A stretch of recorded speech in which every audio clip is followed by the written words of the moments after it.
A veteran grade school teacher fired for her ex-husband's actions. She is a victim of domestic violence, and the school says her ex-husband's criminal behavior makes it too dangerous to have her around those children. ABC's Lindsay Davis is here with her story. Good morning, Lindsay. Good morning, Robin. Carie Charlesworth's life has been turned upside down, first by her ex-husband and now by the school where her children attended and she taught. But the school says they terminated her for her own safety and the well-being of the children enrolled at the school. Carie Charlesworth, a devoted mother of four and dedicated school teacher in the Roman Catholic Diocese of San Diego for 14 years. And see why people call us the Holy Trinity family. But this morning, Charlesworth is out of a job, and her children have also been banned from attending the school.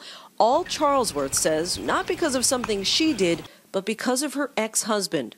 I had 4 kids. I didn't want to be a statistic. Charlesworth divorced her husband 2 years ago and got a restraining order because he was physically abusive.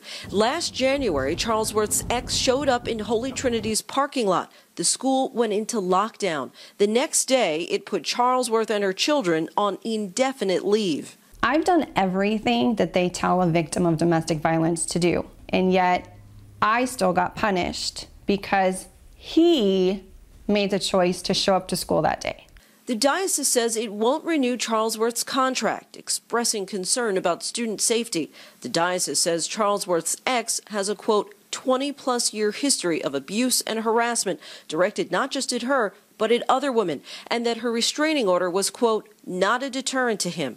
I paid the ultimate price by losing my job. My children lost their school.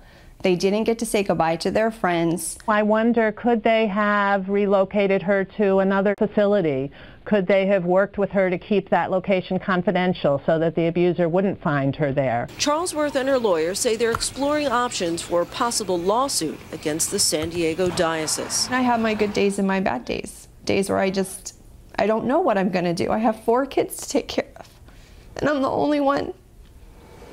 Charlesworth has not yet filed suit. Since part of her lesson plan was teaching religion, she was technically considered a minister of the church, and there is a ministerial exception which stipulates she can be fired without cause. Robin. Okay, Lindsay, thank you. We're going to talk to Dan Abrams about that, our legal analyst. But first, Dan, there are valid arguments on both sides of this debate. What do you make of this case? I am completely outraged by this case. The notion that this perpetrator now has an additional tool in his arsenal to terrorize her and her family is outrageous. And it doesn't just apply to her.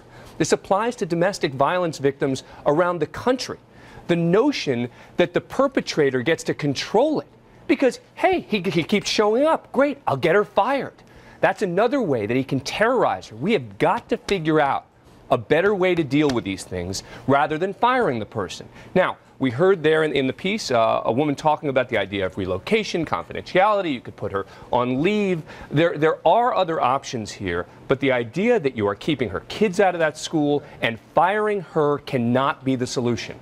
We also heard from Lindsay, because it's a Catholic school and because of what she was teaching, the question is, does she have this lawsuit that she's filing? Does she have any chance here? It's going to be a tough lawsuit. I mean, she's allowed to ask for time under California law to go deal with this issue in the courts, but she is not protected, as is the case in a very few states, from being fired based on being a victim of domestic violence. There is a bill pending in California that would protect victims of domestic violence from this sort of action, but that's not the case currently in California, so it's going to be an uphill battle. And many would say you can't fault the parents either. I mean, the parents are concerned about their children. I get it. I get why all these parents are upset. I get why they don't want this guy at their school, but we have got to be able to figure something out here. Yeah, there has to be further discussion about this. All right, Dan, thanks very much.